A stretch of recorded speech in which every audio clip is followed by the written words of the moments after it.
the how of rethinking is about thinking more like a scientist. And when I say think like a scientist, I don't mean you need to go out and buy a microscope or a telescope. What I mean is that you don't want your ideas to become your identity. What scientists excel at least the good ones, is knowing what they don't know. Having the humility to say, you know what, whatever expertise I've accumulated, there's mountains of knowledge out there waiting to be discovered. And so I need to be full of doubt and curiosity and constantly exploring and learning new things. And that means I recognize that the faster I am to admit I was wrong, the faster I can become right. Hello, Heal Squad. Welcome to Better Together with Maria Menounos. Of course, I am not Maria Menounos. I'm Mr. Maria Menounos, Kevin Undergaro, subbing in for Maria. I'm going to open with the quote of the day. We're going to get right into it.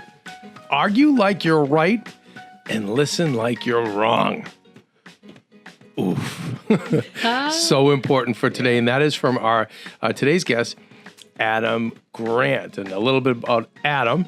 Adam Grant is an American psychologist, New York Times bestselling author, host of a chart-topping TED podcast, and a professor at the Wharton School of Business at the University of Pennsylvania. He was the school's youngest tenured professor at the age of 28, named to Fortune's 40 Under 40, and one of the 50 most influential global management thinkers. Adam Grant is one of this century's leading thinkers and pioneers on how to attain the greatest success through the practice of giving, as well as how to foster work environments that are the most rewarding. His latest book, Think Again, The Power of Knowing What You Don't Know, is currently a New York Times bestseller. Adam is here, amongst other things, to help us to let go of views that are no longer serving us. Oh my God, 2 bombs and like 1 open. Better Together in the Heal Squad are really excited to talk to Adam Grant. Oh, Adam, please I want to let go of views that are no longer serving me. I have many. Let's start there. It's great to be here. Which ones? Thank you. Which ones do you want to let go of? Well, I think I'm from the 20th century, and I'm a 54-year-old white guy, and I've got a lot of stuff that I need to let go of. I do. I wanna embrace the day, and I want to be able to move into this new time. I feel like it's exciting. I feel like people are finally getting opportunities and chances, and all stuff that I fought for, in my businesses. And it's funny, when I was running my network, a lot of the practices you talk about, I put into action. But I feel like a lot of us just have like these yucky charges. I think I get mine from the news, so I don't watch the news anymore. Doing this show has been wonderful for me. It's been very healing. But I think universally, are you finding that there's a lot of people who need to let go of those things that are no longer serving them? Yeah, I think so. And I think the people who need to let go are not always the ones who want to, right? So we have you saying, hey, you know what? I'm an enthusiastic rethinker. I'm eager to abandon some of my old knowledge and some of my outdated beliefs. But we also see a lot of people sticking to their guns, or maybe their gun bans, depending on what their ideology is. And I think we're living in a time where people have gotten very calcified about their opinions and both their knowledge. Sides. Yes. Yeah, both sides, right? Yes. And it's a scary thing to watch, because you look at some of these beliefs and you say, all right, let's say people have a strong stance on abortion. Well, if you go back to the late 1960s or early 70s, this was not an issue that was divided on party lines. And so a lot of people did a lot of rethinking, and it seems like we've forgotten that. Yes. Yeah, I think that, for Adam, I was talking to Kelsey when we were doing the in our meeting in the morning, and I was saying, I think the biggest trick for you is, how do we excite people about rethinking? Because once you got them, you're great. You read Adam's book and boom, I'm going to reprogram myself. I think it's getting people excited about rethinking. So get me excited, Adam. Well, that's the task of today. So I think the first reason to be excited about rethinking is horrible things happen if you don't rethink. And we could make a whole list of these, right? Let's start with all the businesses that went under because their leaders couldn't rethink. BlackBerry, Blockbuster, yes. Kodak, Sears. Should I keep going? Yeah, right. No, yes. Lots of great thinkers at the helm there, but not so good at rethinking their basic strategies. Right. I think that, so many of us have also watched On the upside, a lot of leaders get accused of being flip-floppers if they change their minds, right? This happens all the time. You know who one of the greatest flip-floppers in American history was? Abraham Lincoln. Lincoln came into the White House convinced that if he abolished slavery, it would permanently tear the Union apart. How lucky are we that he changed his mind? Oh my God. Yeah. And Kevin, I think there's something we can learn from Lincoln's example. He didn't flip-flop on his values, right? He was always interested in ending this horrendous practice. But he was flexible about what policies were going to be effective in advancing those values. And that's what I think we're looking for, right? Let's be true to our principles, but flexible in our opinions. True to our principles. I love this. I'm going to write that down, but flexible in our opinions. Yeah, we don't see a lot of that today, Adam. Not enough. I'd love to see more of it. And, I think one of the things we're all trying to do right now is get better at predicting the future, right? Especially after COVID hit. Like, what is the world going to look like? And as you know, there are these tournaments where actually people compete to try to predict future events, like who's going to win the next World Cup or who's going to win the next election in a given country. And the single most important factor in predicting the future accurately is not how hard you work. It's not how smart you are. It's how frequently you change your mind. Whoa. The average person making forecasts, they'll make a prediction and say, all right, I think America's going to win the World Cup, and then they might update twice. The super forecasters, the best of the best, they update twice as often, 4 times on average. And what I love about that is it says, if you want to get better at anticipating how the world is going to change, you don't have to rethink everything every 3 days, right? All you have to do is rethink 1 or 2 more times more often than you would have by instinct. Gotcha. And rethinking keeps you young too. And doesn't everyone want to stay young?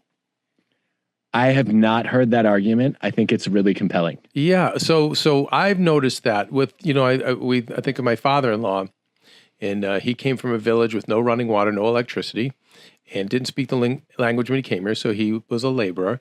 And then, he's worked himself up to, so many different things in life. He's taught himself how to cook, carpentry, plumbing, but he's always rethinking, always learning. When we brought him out to Hollywood, La La Land, you would have thought he would have been like, what? And at first he was a little bit, what do you mean? Like your dog sleep in bed with you? And like, it just didn't. And then all of a sudden it was like, okay. And he just adapts and he rethinks. But this is a guy, 54 years of type 1 diabetes, Adam.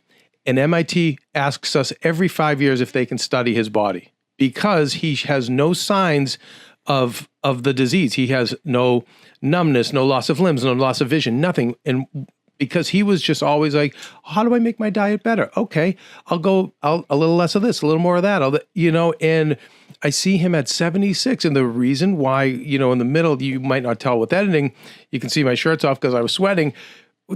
We lost our internet, but because why? He's upstairs, like, he's rewiring all the stuff and he's building like a dress cabinet for the library. And, and so when I always look to him and I see that and I think I never thought of rethinking, but I knew that he was always changing. He was always progressing and open.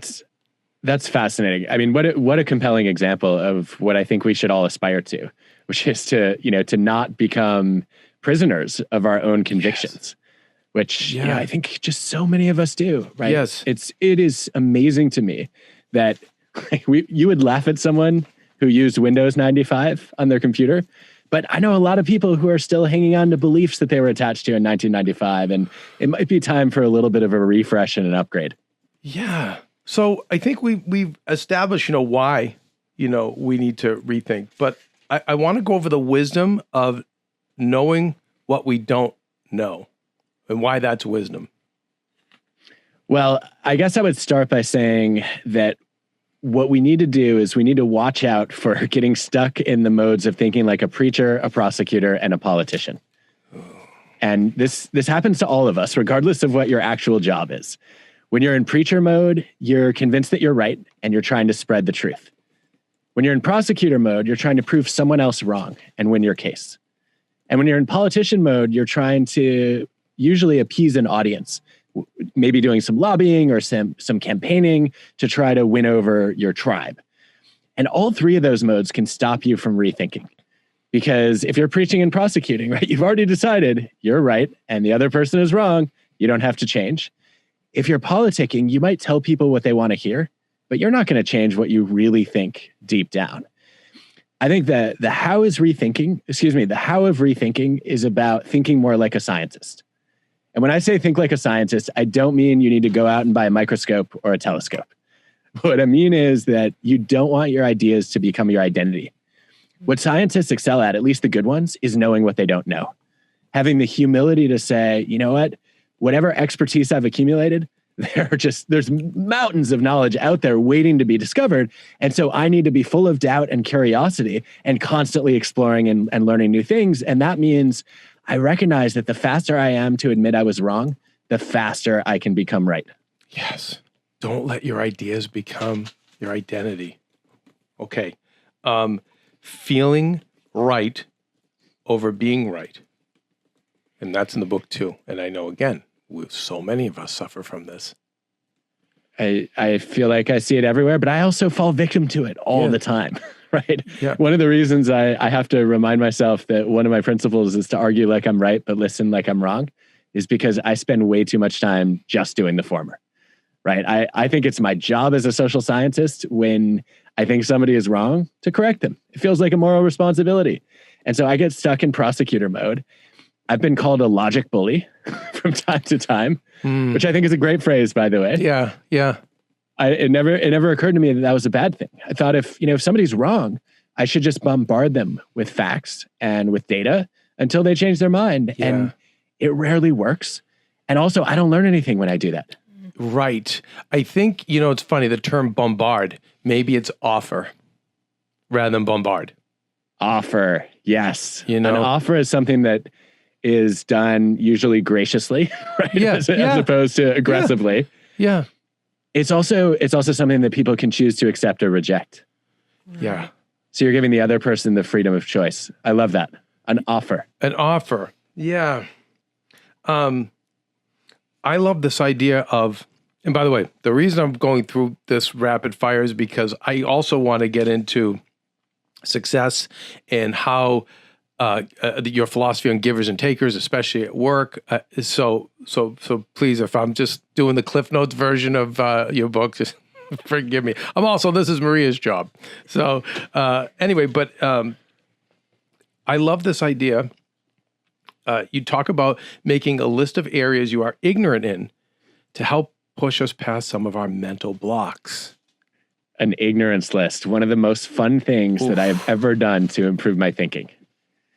I sat down and I said, okay, I'm going to write this book about knowing what you don't know. Let me be really clear about what I don't know. And I started just with broad topics that I'm pretty clueless about. So I said, I don't know a thing about food, chemistry, fashion, financial markets, music, art. And then I just kept adding things to the list. And my hope was that it was going to remind me not to pretend to have answers in areas where I should have questions, and it was going to keep me curious. But then I also, as I thought about what am I ignorant about, I also kept coming across these puzzles of really specific things that I just don't understand. Like, why is it that when British people sing, their accents usually go away? Yeah. Yes. Always has been intriguing. I really want to know the answer to that. I've talked to a bunch of linguists. They haven't had a convincing explanation. Oh, wait, we have a singer here. Kelsey. Tell us. Okay. Kelsey, I'm all ears. You guys, I watched a TikTok, so it could be wrong. But Wait, is TikTok competing with Wikipedia now as an information source? Yes, yes, it is. No, but yes, it is, this is actually compelling to Adam, me. rethink that. Go ahead. Apparently, the way with an English accent, the way that they speak has like a certain level of like, what is it? It's the way the word like reverberates at the end. So when you sing, it cuts all of that out. So okay, all right. Well, it made sense in my mind. We will take that under advisement. Thank you. Thank you for offering that. I'm going to find the TikTok and send it to Adam. I feel like I'm being bullied right now. I don't feel like that was offered. No, I would, you know what? I considered it an offer, and I would love to accept that offer. Nice. I guess my question is, I got an email from someone, I think it was last night, actually. Let me see if I can find it. who I guess read and think again that I was puzzled about this and said, actually, here's a list of British singers who haven't lost their accents. Oh. Ooh. And so now I'm wondering, okay, wait, why does some people keep it and others lose it? Does it depend on which dialect of accent you have, or are there some words or some songs or tunes that are easier? Anyway, I don't want to go down that rabbit hole too far, although I'm tempted to. Yeah, no. Listen, you need someone with free time who's easily distracted, and I can't think of a better guy than me. I'm on it. I'm going to get back to you on this one. I expect a full report. Oh, I will. But I think the broader point here is just that when so much of my life, when I had a question like that, I would just put it aside because I think, okay, well, this is not my job. It's not related to any of my goals. I'm not going to worry about it. And having it sitting there now on my ignorance list, it gives me joy to wonder about it and to bring it up in conversations like this. And here we are. Yeah. I have a new perspective now that I didn't have before. So I think we should all do that a little bit more often. Okay. And let me, I think even take a half a step back with it, because here's where I think it applies wonderfully, because I, find myself deep into discussions. And when I really apply, like, okay, with certain things going on, am I completely ignorant? No. But am I really well read and well researched on this topic? And it's funny, in the New England area, talk radio is crazy, and Bostonians just call up and pontificate they go right into preacher Paul, all of the things.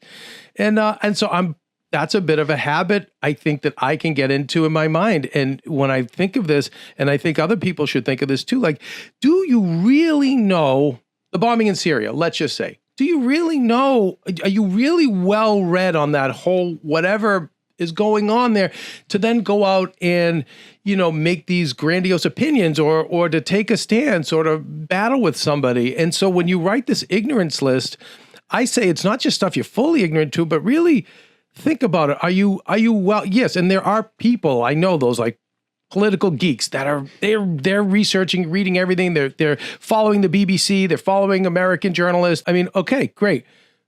But, if you're not that, maybe you just kind of go, yeah, I don't really know. Really. Gosh, we could use more of that humility in the world. And I think there's a movement in schools right now to teach kids to think more like fact checkers, which is kind of a neat variation on thinking like a scientist. And some of the basic questions are, okay, what are your sources? And then what are their sources? Right. So let's, okay, I heard something on the news. Well, how rigorous is the program you're watching in, looking at multiple perspectives and validating, point of view from a lot of data points as opposed to just one side. There's also the question of, can you interrogate information before you accept it as true? Right. I think this is kind of the worst combination of preaching, prosecuting, and politicking, that once you've identified yourself as belonging to a particular tribe, you believe everything the tribe says, and you reject everything that comes from quote unquote the other side. Right. And I don't know how any of us can evolve if that's how we process information. Yeah. Yes. And of course that speaks to politics, because, whether you're on the left or the right, that's your tribe. Could be your culture, that's your tribe. And you're right. Yeah. And we do get into that. I think the biggest thing is to try to, we hear a friend of mine who, Trevor Moed, he's the number one sports mental coach in all of sports. I don't know if you know Trevor or his work. I've heard his name, but I don't know his work. You guys should connect at some point. He works with super athletes, and he's a mind coach. But his big thing is just stay neutral. Stay neutral. And I think when you're in that space of neutrality, now you're not rushing to take the tribe side, or you know what I mean? And I keep going back to that for me. My practice is stay neutral. But with now what you've given me is I really do want to look at what do I know? Okay, I know show business. I've been doing that for 30 years. Okay, there's a lot of other things that I don't really know, and that I talk about and take stances on really should not be. And I'm not saying everyone should sit in the sidelines, but I notice with myself, there's just things I'm talking about like, wait, what? I don't know fully. I have to say, Kevin, I love the way that you're modeling this, because this is the kind of confident humility that people need to see, right? To hear you say, you know what, I've had a bunch of opinions that are not that informed, and I'm trying not to be, to be so locked into them. What that does is it gives other people the permission, the freedom, and the courage to say, you know what, when I admit that I don't know, that's not showing that I'm insecure. It's actually a sign that I'm secure enough to acknowledge what I don't know. Yeah. Like, who wants to be the big mouth, like, you know it all, who, like, I have something I would always say when I work with know-it-all types. I'm like, listen, it's okay to be a know-it-all, but you better know it all. So, you know what I mean? If you're a know-it-all in any part of our business and I'm working with you, well, then you better know it all. And then, there's very few that do. In fact, none of the know-it-alls seem like they know it all. But but humility is a big thing. And I think that's for everybody, not just the older people. It's the younger generation too. I feel like, but again, it goes back to, if you're not growing, you're dying. That's always been my philosophy. Yeah, and just a quick soundbite on that. Satya Nadella at Microsoft has a great alternative to being a know-it-all. He says, instead, why don't you be a learn-it-all? Oh, I love the way that makes people hungry to keep growing. I want to be a learn-it-all. Maria, my wife's a learn-it-all. She is. Oh my God, she's just learning and jumping in. Again, gets it from the dad. Kev, can I ask a question really quick? Yes. So it's good to have Stephen here. Stephen is his brother's a scientist. He's got a very scientific brain. Anything tech-wise, Stephen figures out in 30 seconds.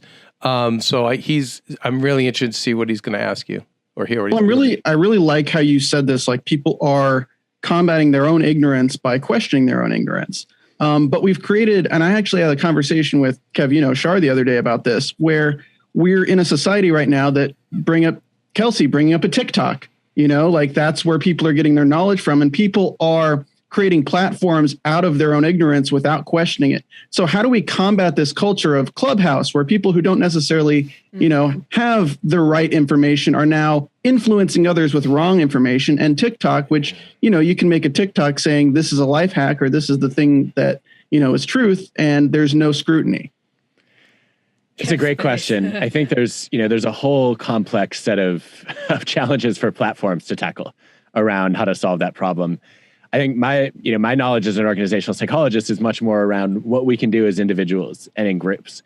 It starts with that. I agree. The first thing that I've tried to do is to look at who I follow on social media. Mm-hmm. And I noticed that I was following a lot of people because I agreed with their conclusions. And I realized, okay, I'm not practicing what I teach. What if I start following people because they challenge my thought process? Mm-hmm. And obviously, I don't want to follow trolls, right? I want to follow people who are disagreeing in good faith. And all of a sudden, my perspective shifted, right? My goal is not to listen to people who make me feel good. It's to pay attention to the ones who make me think hard. It's to consider, not do I think they got the right answer, but do I respect the intellectual integrity that they bring to answering their questions? And it's opened my eyes to a lot of perspectives I didn't see before. And I think that's something we should all try to hold ourselves and the people we know accountable for. I think I think it starts with the individual staying open, and learning through, Adam's book, the power of staying open and rethinking. And I think that's, and maybe there's going to be good takeaway on the Clubhouse thing. I always feel like there's something you can get, even if they are full of BS, then you're going to get that too. But you're right. I think it starts with the individual. Tell me about the rethinking cycle. So I think the best way to understand the rethinking cycle is to look at the opposite, which is the overconfidence cycle. And that's a lot of what we've been talking about. Yes. Where you develop some knowledge and your confidence climbs faster than your competence. And pretty soon you experience a lot of conviction. And that leads you essentially to go out and validate those convictions with people who are in your echo chamber or your filter bubble.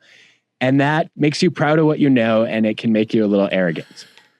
The rethinking cycle is a simple idea to say, okay, if I start out knowing what I don't know, that leads me to doubt instead of conviction.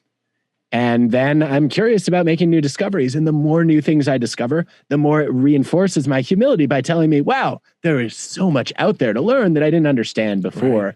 And I think we should activate those cycles more often if we want to keep an open mind. Yeah. And I think it's not just doubting, it's being doubtful. Yeah. You know, maybe not doubt, like a hard doubt. It's just being a little doubtful, a little bit like, you know, that's one side of it. I think too,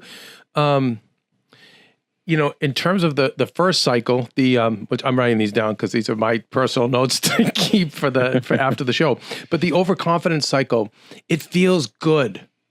Yeah. What you said, right? So you're getting, you have these opinions, and then you're listening and talking to other people who have these opinions, and then they reinforce, yeah, see, he even said blah, blah, blah, blah, blah. And, you know, and it just goes back to, you know, what feels good isn't always the best thing. And sometimes you got to go out of your comfort zone to grow. You know, childbirth, it's painful, but it's, you know, the birth of a life, you know? So I think that's the tough part, is people don't want to have it hard. And I think the good recommendation is for people, if you're consuming a lot of content.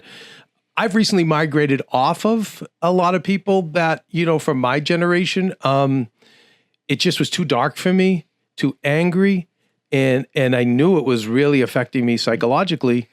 But I think the next step for me is, thanks to you, Adam, and thank you very much for this, is I'm going to start listening to more people from a different generation in a different place and see how that goes. Mm-hmm. I'm thrilled to hear you say that. I will take the blame if it goes haywire. It's not going to go haywire. No, but you know what? One other thing that I think is worth putting on the table there quickly is that when you get in that echo chamber or filter bubble, it's not just the dopamine rush, right? That you feel good about being validated and reinforced. Over time, when like-minded people interact, they develop beliefs that are more extreme and more entrenched. In psychology, it's called group polarization, right? You bring a group of people together who started out kind of seeing the world the same way, and they tend to go further down whatever rabbit hole they're in, and it's harder to dig them out. And I think, obviously, we need to be careful about that. And to me, part of the way we dig out of that is to teach people, you know what? It can be joyful to find out that you're wrong, right? Saying I was wrong is not admitting your incompetence. That is a sign that you've discovered something and you've learned. And I think as society, we have to allow people to admit they're wrong. And I'll say to the younger generation, I'll say, hey, you know, one thing I've noticed is when the older generation that wants to do the work and be more open, you also have to be open to allowing them. Okay? Like you're trying to reprogram 60 some odd years. You know, it's not an overnight thing, but if they're trying, let's reward that, you know, and wow. Group polarization. And that's exactly what's going on. And I think that goes to another strategy that I've found to be surprisingly effective for encouraging people to rethink. I want to hear this. It's just to do, in psychology, it's called counterfactual thinking. And it's just imagining that the circumstances of your life had played out differently. And one of the simplest ways to do it is to do exactly what you just did, Kevin, and take it a step further and say, okay, what crazy things would I believe if I was born in the 1700s? Right? Where if I could see that version of myself, I would laugh at that version of myself. Yeah. Well, there are going to be people 100 and 200 years from now looking at some of the things we believe, saying, I cannot believe that anyone thought that made sense or thought that was true. And I think that sense of historical perspective, right, that ability to mental time travel and see how much people's thinking has evolved is part of where we get our humility from. So I think I'll always point to history with people that are really down and out about what's going on. And I'll say, go look at history. You know, if you look at what's happened, again, but I never looked at it that way, which I think is great. You know, picture what some of these opinions you have, you know, today. Do you really think in 100 years it's totally gonna be laughed at? You know, what some of the things we have. Productive. Okay, this is good. Productive versus unproductive conversation, right? So whether we're out to dinner with somebody or on a Zoom call, whatever the case is, can we talk about a productive versus an unproductive conversation? Sure. So I've shied away from conflict a lot of my life.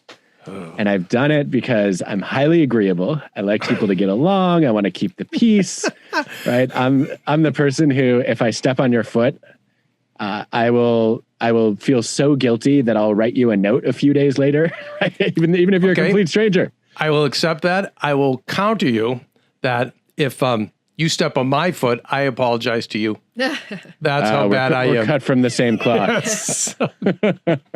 And then, by the way, I snap at some point, and I go like the whole other extreme and embarrass myself. So yes, I know that drill. Okay.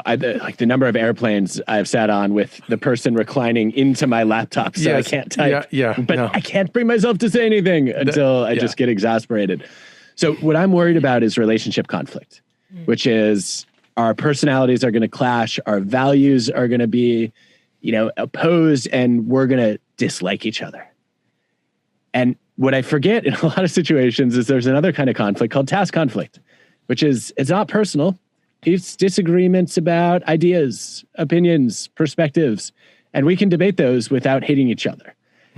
And I think the key to having productive conflict is to try to keep it task focused as opposed to relationship focused. And one of the easiest ways to do that is just to have a conversation about the conversation. So I've actually started coming into disagreements with people, and in some ways, writing Think Again was a giant poster for everybody I talked to. But I've started coming in when I know I'm going to challenge somebody's views, or we might have a bit of an argument. I will start by saying, "Look, I know I'm a prosecutor too often, and I'm either that or I'm completely avoiding conflict, and I don't want to make either of those mistakes."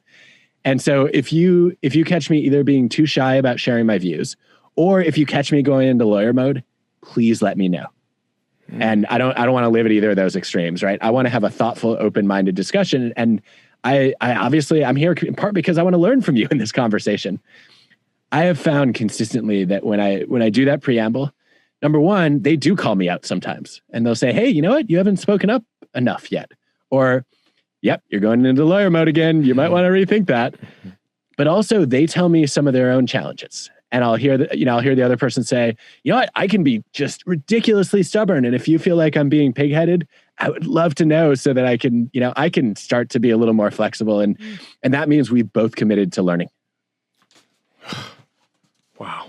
Okay. I want to talk about givers and takers. You break it down to three kinds of people: givers, takers, matchers. And I think on Maria's show, I feel like this audience is many, many givers. The show's Better Together. It's all about wellness. I mean, the people who tune in call themselves the Heal Squad, and everyone's trying to help everyone. And it's beautiful what Maria has built here. And I feel like there's a lot of givers. And unfortunately, as you know, sometimes being a giver is it's not the most rewarding path.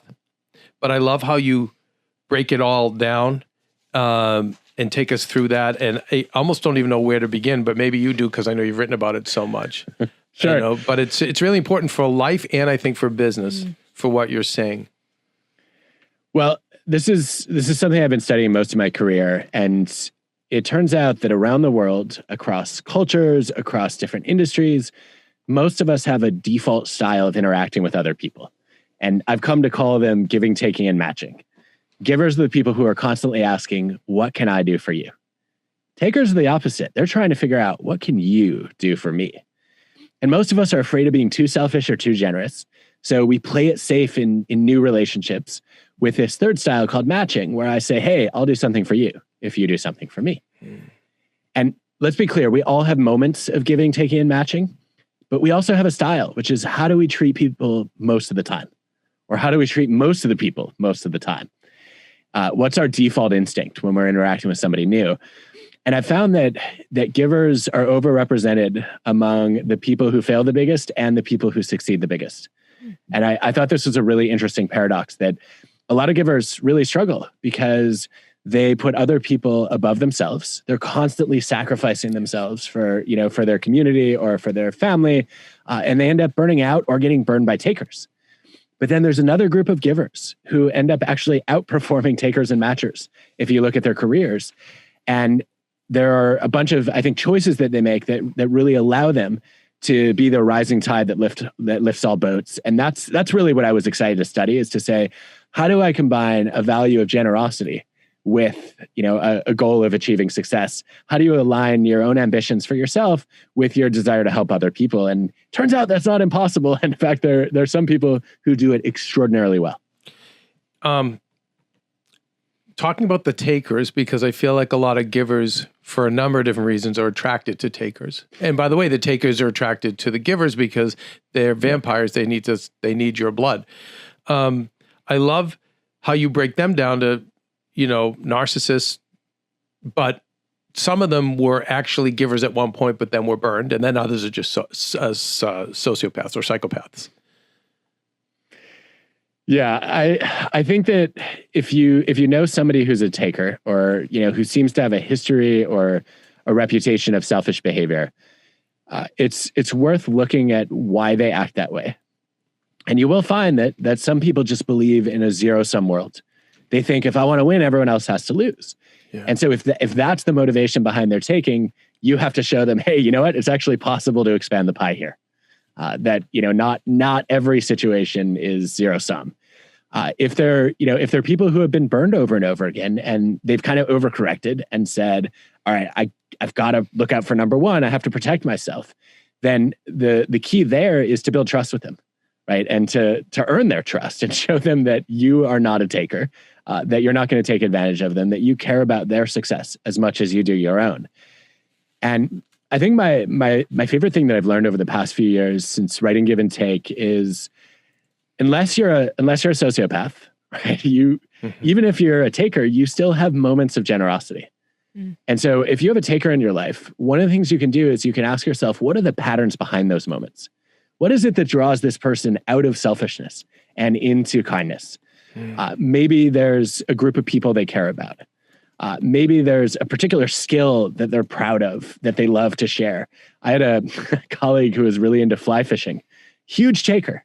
But anytime somebody asked him about fly fishing, he would just light up, and he almost couldn't help sharing his knowledge. And he gave. He started giving. Wow. And he would teach you, he would take you out fly fishing. And so over time, people would say, all right, let me ask him a fly fishing question, and then see if I can ask him a work question, and maybe the generosity will spill over. And I know, and I was mindful of this before my network went on hiatus. We were always, and Stephen was on the phone, we were always wary of the takers. And I will say I had mainly givers. In fact, I think the whole staff was givers. It was kind of part of it was definitely our culture. Wow. I know you're talking about, and I love what you said, so for people out there that are in management, building a culture where help seeking is the norm. This was counterintuitive to me. I did not expect it. I thought if you want a culture of givers, you should get people to offer help, right? Back to your point about offering earlier. Okay. And yet the data show that somewhere between 75 and 90% of all helping in organizations starts with a request. There aren't that many people who say, Kevin, kind of bored this year. How could I enrich your life? Right? Most of the time when people give, it's in response to an ask, where somebody says, hey, I'm stuck, or I could really use some support. But a lot of us don't ask because we don't want to be vulnerable. We're trying to be self-reliant. If you're a giver, you don't want to be a burden to others. You like to be the giver in every exchange. And yet, if nobody ever asks, you have a lot of frustrated givers around you who would be happy to help if only they knew who could benefit and how. And I think the way we change that is, as leaders, we model help seeking, right? To show that it's not a sign of weakness, it's a source of strength. And we encourage other people to ask for help too. Love that. And then I know you say to weed out, be thoughtful of who on the team is the takers, and then weed them out. What is the way to catch a taker or to know someone's a taker? I think the mistake that a lot of us make is we assume that the older we get and the more status we gain, the better we become at judging character. Yep. And I think the opposite is true, because you have to remember that the more powerful you become, the more senior you get, the more motivated the takers are to become really good fakers when they're interacting with you. Yeah, you say that. The agreeable taker is a faker. The worst kind of faker. And who do they fake with? They fake with the people who can help them get ahead. Oh. But they realize, Kevin, it's a lot of work to pretend to care about everybody. So I'm not going to, I'm not going to try to fool the most junior person, right? So it's the most junior people in your organization or in your life who often get to see the taker's true colors. Yes, kissing up, then kicking down, you said, which is what the agreeable taker, aka the faker, does. Yeah, and it's amazing. You've probably seen this in Hollywood, that the first question that people always want to ask is like, how does the celebrity treat the makeup artist or the executive assistant? Mm-hmm. Yes, that's what, by the way, I've talked about that before. I'll always watch how any of my super successful friends, even outside the business, how are they treating their health? How do they treat, like you said it in one of your interviews, is how do they treat the waiter? Now, how do they treat those people? Interesting, kind of revealing, right? It's amazing how much you can learn about someone by watching how they treat people who they think can do them no good. I also think this really helps too, is talk about the success rate or lack thereof of the taker. So what you see with takers is they tend to rise quickly, but they also typically fall quickly. Mm-hmm. And they fall at the hands of the matchers. So this was something I rethought when I first came into this topic. I thought, all right, we want groups of givers, we want teams of givers, we want families of givers. Forget the takers and the matchers. And I've learned that matchers play a really important role in our lives because they believe in justice, right? Matchers want things to be even, fair, and square.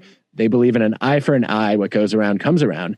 And when it doesn't, they know it's their responsibility, their moral duty, their obligation to become the karma police and punish the hell out of takers and reward givers.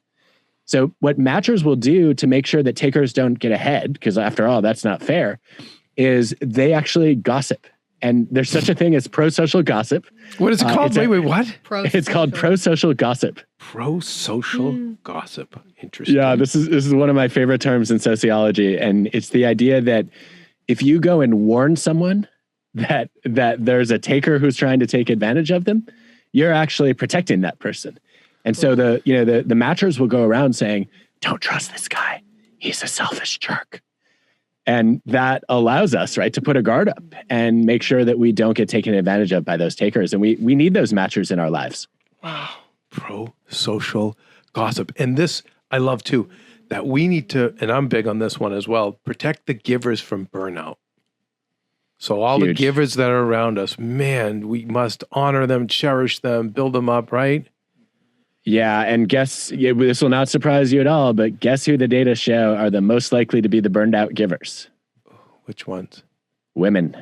Yeah. Shocking. What a surprise. Mm-hmm. We shouldn't even need to study this by now. No, right? we shouldn't. I mean, listen, Maria, been with Maria 20 years. For 20 years, I've had to sit in the background and watch how the men in our business just walk in late, just wing whatever they're doing. They smile, they show off their dimples, and and the women have to work 10 times harder and are just hammered by men and women. Mm-hmm. And I see I've got Maria with a tumor, I've got her mother with a tumor, and a slew of friends and people around me who I'm seeing a lot of young women who are not having their periods for years on end. And I think the chickens have come home to roost because women are now working more. And I'm so glad you said that because No, it's so sad to watch. I think, we've known for a long time that women do far more than their share of the childcare and the housework, right? What we've learned more recently is that they also get stuck with more of the office housework. The taking notes in meetings, planning events, a lot of the stuff that's invisible and needs to get done, but doesn't get credited at the end of the day. Yeah. And then they end up basically doing two people's jobs, right? But still only all the details as if they're doing one. Right. They're the only one. They generally, I don't want to make a sweeping generalization. In my experience, I've seen that women are, much more detail oriented and, and much more stressed about, doing the perfect job or doing the amazing job. And, I can see it's justified because the pressure I've seen put on them, and they're not allowed to skate by. Wow. That needs to change. It needs to immediately. change. Yes, this is the 21st century. Agree. Why are we still expecting that? Wow, a woman's going to be caring and communal. She wants to help, and we take it for granted if she says yes. And then she gets punished in the data if she says no, because she's violating those stereotypes. Whereas those of us who are men, we're more likely to be celebrated if we help. Like, wow, never would have expected him to care about another person. Right. Now I have to shower him with praise and rewards. And, you know, it's the 21st century, right? It's time that we stopped evaluating people based on the demographic group they belong to and started valuing them based on their contribution. Yes. Amen. Success is not a competition. It's more about contribution. I love this one. This is for me the most basic way that we screw up when we move from having kids go through school and sports to entering their careers. Because, you know, like any kid who plays on a sports team thinks, if I want to be successful, I have to beat everyone else. Any school that uses a forced grading curve says, all right, if you want to get an A, somebody else has to get a B. And then you get out into the real world and you overgeneralize that. And you think, all right, well, I've got to get ahead of everybody else in order to get where I want to go. No, the most valued people in workplaces are not the people who win the competitions or the people who make the biggest contributions. And there's a massive analysis of this. This is a meta-analysis. So it's a study of studies, over 51,000 people. It turns out that how much time you spend helping others matters as much for your performance reviews and your promotions as how well you do your actual tasks. So organizations care as much about whether you are contributing and adding value above and beyond your job description as they do whether you're doing your job. And for too many people, that's a reorientation. It's a recalibration to say, oh, wait a minute. Now success is not about being better than others. It's about making others better. Yeah, that was my next thing. The most meaningful way to succeed is to help others succeed. I said that and I believe it. You know, I've made a lot of mistakes and I will continue to make them. And I love that you even talk about the amount of failures that most successful people make, you know, and I always now tell people when I'm coaching them or whatever, I say, listen, I have failed far more than you have in life. And I will probably fail a lot more. And hopefully through good coaching, that'll be the case.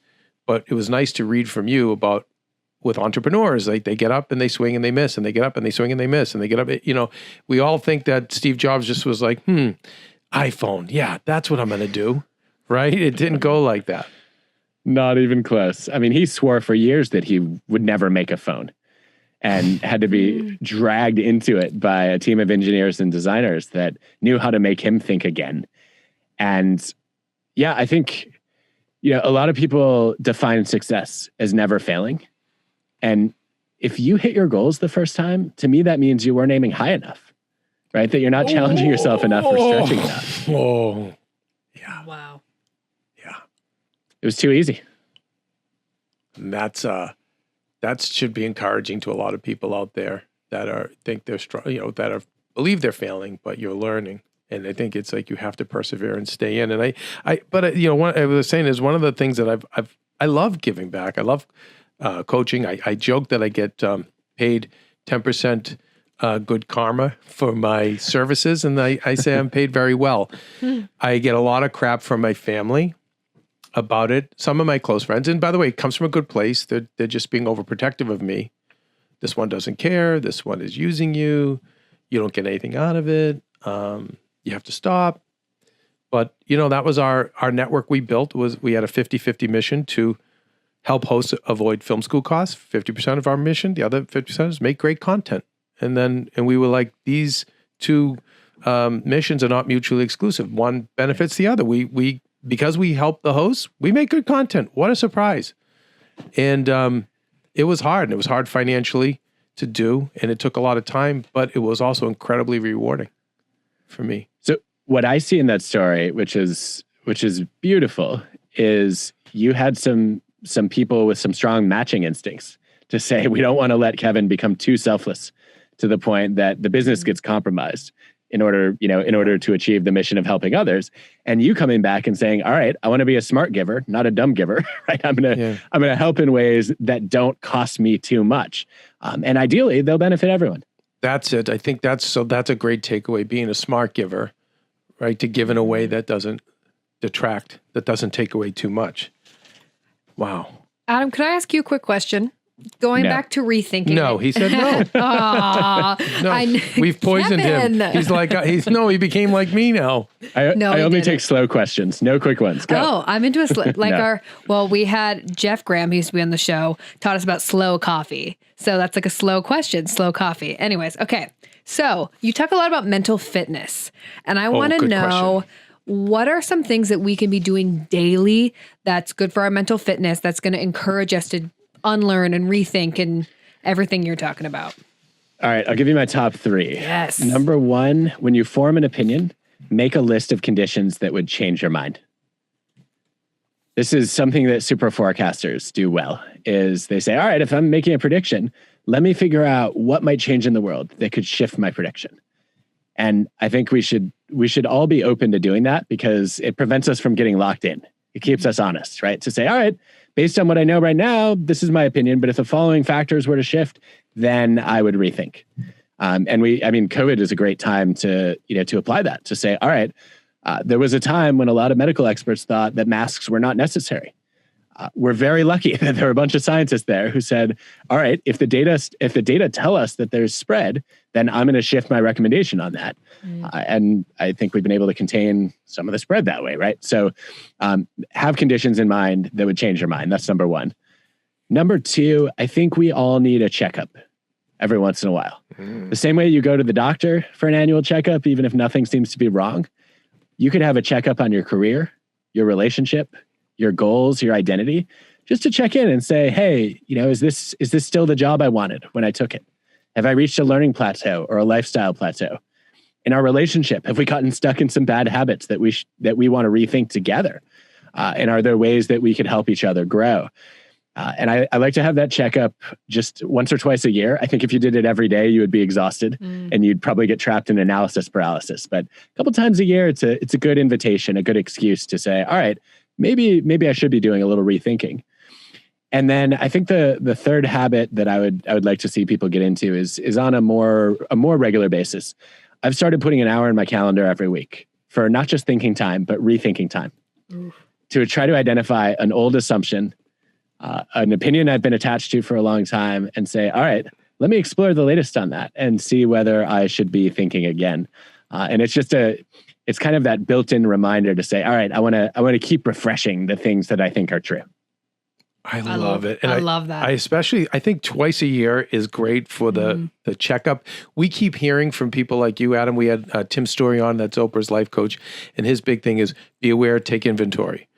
And I said this on another podcast, but I've taken a lot of Tony Robbins. And when we did Business Mastery, there was one guy who was it's all about data for your product, data for your consumers, data for your customer base. You have to be aggregating data, who's buying your product, You have to be measure everything, and measure.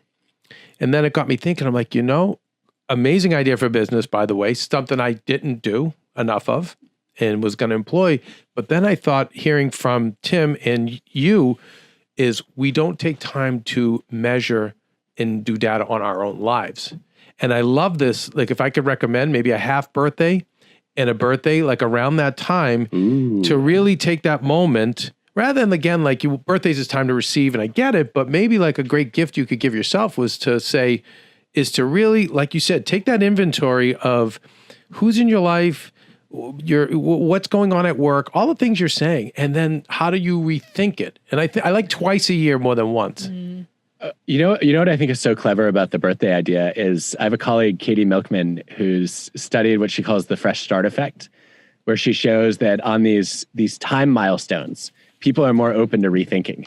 On New Year's, on a birthday, yes, right? Even on the first day of a month, yes, it feels like you're turning over a new leaf, and yes, you can work from a little bit of a blank page. So I think your instincts are right on target to say, all right, let me pick a time when I know I'm going to be receptive to that. Yes, when you're open. Twice a year and use that. So Adam, on our Regular Guy Friday show, now Maria's going to kill me for plugging, we do a Regular Guy Friday show. We have a blast. It's us regular people living in an irregular world doing our best. But we talked about, last week, I'm looking at the board, we talked about using milestones as impetus for change. So whether it's, hey, it's New Year's, okay, it's a milestone. If it's summer and boom, milestone. It's a birthday, it's an anniversary. Yeah, use those as your as a kind of a means to say, hey, okay, let's change it up right now. So I like that the regular people are thinking like the really brilliant people. No, I love you just demonstrated your super forecasting skill. You predicted one of the things I was going to say, and you didn't even know that it was out there. Wow. Look at you. Okay, I have another one. Adam, one more for you.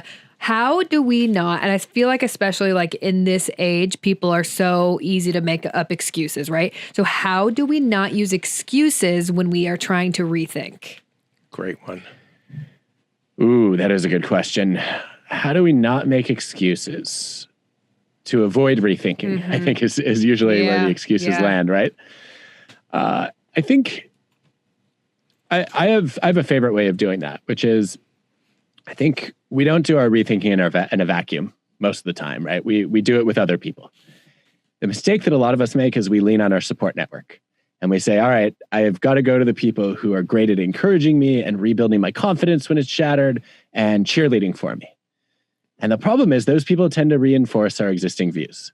Ooh. What we need is not just a support network, but a challenge network, a group of thoughtful critics who tell us the things we may not want to hear, but we need to hear. So one of the things I've done since writing Think Again is I reached out to a bunch of people who have given me great constructive criticism at different points in my life. And I've said, hey, you may not know this, but I consider you a founding member of my challenge network. If you ever shy away from giving criticism, you'll be letting me down. And I know there are sometimes we bite our tongues because we don't want to hurt somebody else's feelings. Don't ever do that. The only way you can hurt my feelings is by not telling me what you really think. And I've gotten better feedback after that. And it's hard to make excuses when you have people you trust telling you need to think again. Wow. And I think it's the individual, to us saying, hey, I'm okay with you giving me that. You're not going to hurt my... Bring it on. Yeah. And sometimes they won't. Sometimes they're still a little bit shy about taking the gloves off. And the simple antidote to that, something I've been studying over the past couple of years, is just to criticize yourself out loud and say, all right, here are a few things I wish I rethought, or here are a couple of things that I was slow to improve at. And, what do you think of those? And do you see anything else that might be a blind spot for me? And I think if you're on one of the squads, whether it's the challenge network or the sycophant network or the cheerleader network, let's say, I think when someone's about to jump off a bridge, that's not the time to challenge. That's the time to cheerlead, get them down, and I think when you can get them into a more stable place. And I think if you say, hey, I've seen Tony Robbins do this, may I coach you? Or, may I help you right now? My position is just to help and offer. But it does definitely start with us as individuals saying, I'm okay with that. My wife is definitely in my challenge network. And it hurts. Mine too. Right? Yeah, but every day. Yeah. Which is the best kind of challenge network, right? It's the person who sees you often enough to really see you clearly. Yeah. This is whatever. I have to ask, how does Adam get challenged? Well, usually I do something stupid and I've made a big deal about the importance of rethinking, and people come and say, you're not practicing what you preach. And I'm like, wait, I don't preach, I teach. They're like, well, you're not practicing it anyway. Yeah. Yeah. And I think what I've decided is that most of us get this backward, right? We become hypocrites when we don't practice what we preach. Mm-hmm. If you are going to preach, how about only preaching things that you already practice? Ooh, yeah. I mean, that would be wonderful. Yeah. It'd be kind of cool. Okay, it would be amazing. But Adam, I've known a lot of great teachers who don't practice what they preach. However, the information is incredible and very beneficial. Yeah. So and I think that goes to just a difference between decision making and advice taking, and advice giving, which is there's a paradox in psychology called Solomon's paradox. And it's the idea that we tend to give much better advice to others than we take for ourselves. Yes. And a simple reason why that seems to happen is when we're making our own decisions, we get stuck in the weeds and we're weighing, issues on, 19 different factors and trying to decide what's important. When we give advice to others, we zoom out and we say, look, here's the big picture. Don't worry about all those trees. The forest there are just two important considerations here, and let's weigh those. And I think the thing I've learned from that is we should listen to the advice we give to others, because it's usually the advice we need to be taking ourselves. Yes, Maria's big thing. She says it all the time. It's like, that's what, even the things we complain about, it's the things we don't like in ourselves. Yep. Yeah, it's very poignant. One of the things that you talked about with the takers, givers, and matchers is kind of how they can benefit themselves to fix that. But how can they have the self-awareness to find out what they are? Do you have like 3 or 4 questions that somebody could ask themselves to find out what they are? I might. I actually have a quiz that I put together on adamgrant.net. If anybody wants to take it, you can answer a bunch of questions and you'll get a score on whether you tend to be motivated mostly to give, take, or match. And I think some of the most revealing questions have to do with, one is the question of, are you more generous to people who can do something for you? Or do you actually reserve your greatest generosity for people who lack power or lack status? I think another question that's worth reflecting on is, how do you treat people on your worst day, not just your best day? I think a true giver is someone who helps even when they're hurting. Damn. That's a great one. Yeah, it's funny. Steven's a giver, but he's the one that you've mentioned in some of your interviews that's been burnt a lot. So he comes off, you talked about this. There's people in your office that maybe don't appear like they're givers, but they're actually underneath it all, they're the givers. Mm-hmm. That's the disagreeable givers. The disagreeable givers, yes. That's Steven. Yes. So true. Right. But, Steven, I've seen when Steven really flipped the switch and stopped being a disagreeable giver to just a full giver, like the last, say, 3 or 4 years of our network, I just saw he was just so rewarded. And I hope you feel it. I see it, Steven, but I hope you see it too. Like the great rewards he's done headshots, thousands of headshots for people for free. Thousands, not to mention help them build their websites and set their podcasts up, built their studios. But Steven, have you seen the benefits of giving? 100%. And I think the benefits are also that, like, for me, I don't like having to deal with the overhead of somebody who's going to treat me poorly based on their expectations of what I'm giving them. And when I'm working with people who are appreciative and people who are really just excited to be working with somebody who would do something for them and really like be for them, is like really kind of more mentally beneficial for me than, the monetary aspect of working for somebody else. Yeah. And go ahead. 2 quick reactions to that. The first one is, don't lose the disagreeableness, because disagreeable givers are the best members of a challenge network. Right? They're the ones who don't pull their punches. Yeah, and like Disney had that. Do you ever hear of how Disney has the 3 things? The critic, he says everything is like, he's got the spoiler, the critic, and the dreamer, I think, are his, like. And Steven is that we need him to be the disagreeable giver for sure. Yeah, you want to hold on to that, I think. And then the other thing I would say is this idea of feeling appreciated is, in some ways it's the giver's strongest motivator, because you want to know that you made a difference. Yeah. And if you're helping people and they're ungrateful or entitled, it undermines your sense that you're adding something of value. And like, well, you know what, I might as well go somewhere else and try to have an impact where I can. Adam, I think a lot of this rests on the receiver, because I feel like the receivers need to show more gratitude and see the givers and reward the givers and protect the givers. Yeah. That's what I'm always, I'm 12 years older than Maria. So I'm always the one, we have a lot of people who work for us. So I'm always like, when someone's giving at this level, we've got to protect, we've got to reward, we've got to, because it's so precious.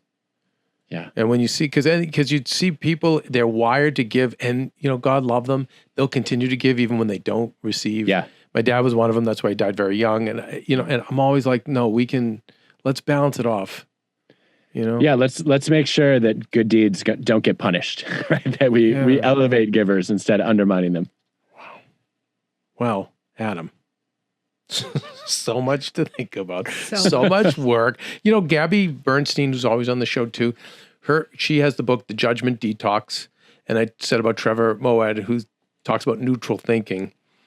And now you have rethinking. And I think it's, I think. I think the best thing is to apply all of those things. Don't judge, try to stay neutral and be open to, rethinking how you're looking at things. And yeah, I think the ignorance list, I think checking in a couple of times a year, you have so many helpful things that, and if you pick up the book, which I highly encourage, and I always say, like, read it, yellow mark the things that mean a lot. I transcribe it, type it, then it really absorbs into your mind. And yeah, it's a great way to take us into this century. I do. Well, thank you, Kevin. I appreciate that. And I hope you don't rethink it. Yes. Yeah, that one we won't rethink. But Adam, thank you so much. And I know your podcast gets like 1 million downloads an episode, and I know why.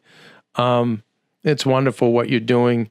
And please keep up the good work. And Adam's even his title, organizational psychologist, which I think a lot of people going into psychology, I think mental health is really going to be the biggest target for the century.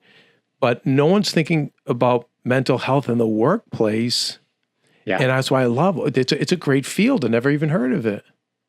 Well, I'm glad we got to introduce it to you. And if you ever need guest recommendations, always happy to suggest interesting people in this world and keep spreading these ideas. But I so appreciate your thoughtfulness, your openness, your humility, and your generosity. I think we have a group of rethinkers and givers on this show, and I'm grateful to be a part of it. Okay, and we will definitely hit you up for guests. Yeah, please. Anytime. It makes my day to suggest somebody awesome that then you can have a great conversation with. Yeah, you're awesome. And it helps us a lot, especially now, with Maria on her sabbatical. We can use all the even emotional help that we're getting. So I just feel like with this show, producing it now, hosting it too, and when I get people like you, I want to go run a marathon. I know. Right? I'm so... Me too. Anyway, Adam, thank you. I'll settle for running the Rocky Steps. Yes, that's good. Yeah. Favorite movie. Just saying. He's so awesome. Wow. Stephen Lemieux. A man at 30. Wow. My God, have I graduated from a boy in his 20s to a man at 30? A man at 30. Been a couple weeks now. Yeah. But darn. Wait. So many. Couple of weeks he's been 30? No, I know, but you have only mentioned that a couple of weeks. You've been saying Stephen a boy in his, a man of his 30s. Yeah, well, yeah. He's no longer a boy in his 20s. He's a man at 30. So many good takeaways, you guys. So many good takeaways and time milestones. We nailed that. Yeah, it was like that little plug for Regular Guy Friday. Just saying. What a great mind. And we need more of this. And I have a lot to do. I definitely want to write down my ignorance list. Me too. I don't want to be I don't want to be the guy on talk radio. I know I'm dating myself because talk radio doesn't even exist anymore, but it's like, hey, it's Kevin from Dorchester. Listen, what we got to do here is, I don't want to be that guy. You don't have to be that guy. I don't want to be. I think homework for us all, we should all do our ignorance list today. Come on. It's not that hard. My arm's going to get tired. It's like 20 just start pages. It. No, just start. I think how you could just start it is write down 3, right? And then every time you think of something, just add it. It doesn't need to be this daunting task. Start with 3. I think we should all do it. I think you're right. I think it's a good idea. And so many of these other things. Yeah. I just think... if you hit your goals, they weren't high enough. Yeah, we didn't even get... But that will bring him back for that. For people who are out there trying to achieve success and you're failing, just know that the greats fail and fail and fail again. And if you're looking at someone who succeeded in the short term, that know that maybe their goals weren't high enough. Yeah. He was awesome. He really was. And remember, I didn't even qualify. This guy is very close friends with Sheryl from Facebook. Sheryl Sandberg, is it? Oh, I don't know. You don't know who? No. Steven, do you know? She wrote, oh my God, she Lean In. Really? Sheryl from Facebook. Children, Lean In, a huge book. Probably came out when you were like in your Sheryl teenage Sandberg? Years. Yes. Oh. Anyway, he's good friends with her and a lot of the great thinkers. And he's just into science and data and, so, really. His mentality is what more people should have. Yeah. Like definitely. Polarization is a real effect. And, tech companies only make it worse by pushing more and more people into those different things with their, web, what is it called? Their history, like their... Yeah, all of it. Mm-hmm. I mean, all of it. And remember, with news, the old saying was, if it bleeds, it leads. Always. So whatever way it bleeds, right or left, if that's going to be the lead. So just remember, and like this. Well, we didn't even get to talk to him, Kev, about Burger King. That was trending today. Steven, get this. God. Have you heard? Okay. So we shouldn't even get into that. No. Did you read it? Yeah, let's not. Oh, come on. I saw the tweet. I saw a clip that you'd actually think was funny, Kev, was there was an earthquake at a news station, and I saw the guy running on the video camera to grab his camera kit and start recording in the station while everything's shaking. And I'm like, that's a producer. Yeah, my guy. That's a producer right Staying there. focused. But yeah, you guys, please, thank you so much for supporting us right now. Maria really appreciates it. The best way you can help us right now is just to hang in. I'm not Maria.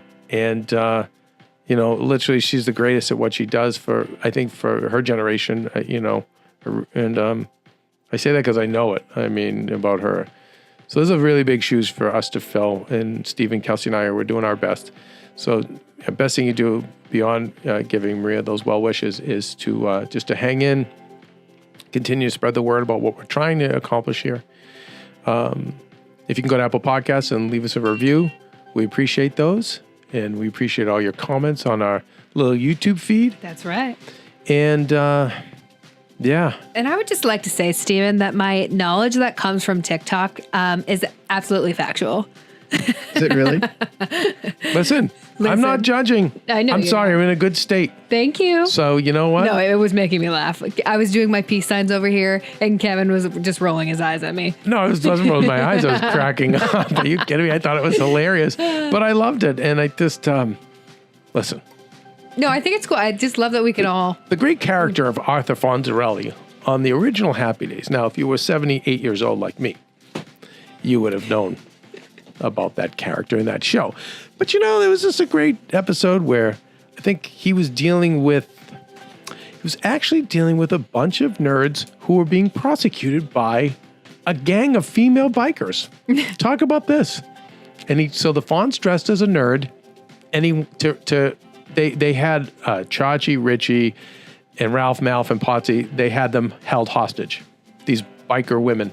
Okay. And they couldn't get out. So Fonzie disguised himself as a nerd, and he went in, and they were chained to a sink, and Fonz, being the Fonz, ended up tearing the sink out of the wall, but in nerd form.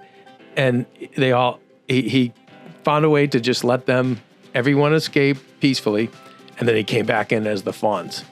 And he just said, hey, live and let live. Can you dig it? And I just think it's like, whatever you want to do in life, if you're not hurting anyone else, the rest of us live and let live. I can dig it. Can you dig it? All right, you guys. Shout out to the great Henry Winkler. Yeah, no To kidding. the Fonz. To the Fonz. To the Fonz. Okay, you guys. Until then, what, Kelsey? Be nice people, make good choices, and be present. Mm-hmm.